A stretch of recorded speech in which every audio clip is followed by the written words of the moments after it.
Jei gyvenate Lietuvoje ir norite sužinoti, ar binomo brokeris yra teisėtas jūsų šalyje, pataikėte į teisingą vietą. Šiame vaizdo įraše paaiškinsiu jums, ar šis brokeris yra legalus ir ar rizikuojate atidarydami sąskaitą pas šį brokerį.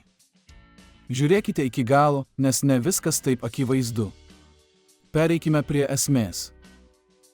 Jei nueisite į binomo svetainę ir pabandysite atidaryti sąskaitą, pamatysite pranešimą, kad brokeris nėra prieinamas jūsų šalyje. Galite pabandyti naudoti VPN, kad atidarytumėte sąskaitą, tačiau nerekomenduoju šio sprendimo, nes negalėsite išsiimti pinigų. Kiekvienas brokeris, prieš patvirtindamas pinigų išėmimą, reikalauja patikrinti sąskaitą. Patikrinimą sudaro jūsų tapatybės ir gyvenamosios vietos adreso patvirtinimas. Jei brokeris nustatys, kad naudojate VPN, jūsų sąskaita gali būti užblokuota ir visos sąskaitoje esančios lėšos bus konfiskuotos. Todėl siūlau susirasti kitą tarpininką, kuris priima klientus iš jūsų šalies. Šio vaizdo įrašo aprašyme rasite nuorodą į rekomenduojamą platformą, kuri siūlo panašias prekybos sąlygas kaip ir binomo.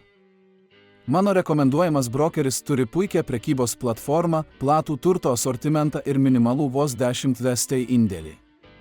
Viena iš įdomiausių funkcijų, skiriančių šią platformą nuo binomo, yra galimybė kopijuoti prekiautojus. Jums tereikia įnešti indėlį ir pasirinkti prekiautoją, kurį norite kopijuoti.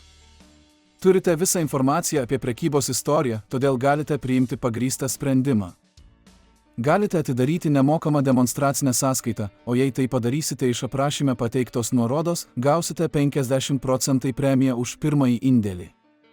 Šis pasiūlymas yra terminuotas. Tikiuosi, kad šis vaizdo įrašas buvo naudingas. Patinka šis vaizdo įrašas ir palikite prenumeratą, kad neatsiliktumėte nuo naujienų iš finansų pasaulio. Iki kito karto.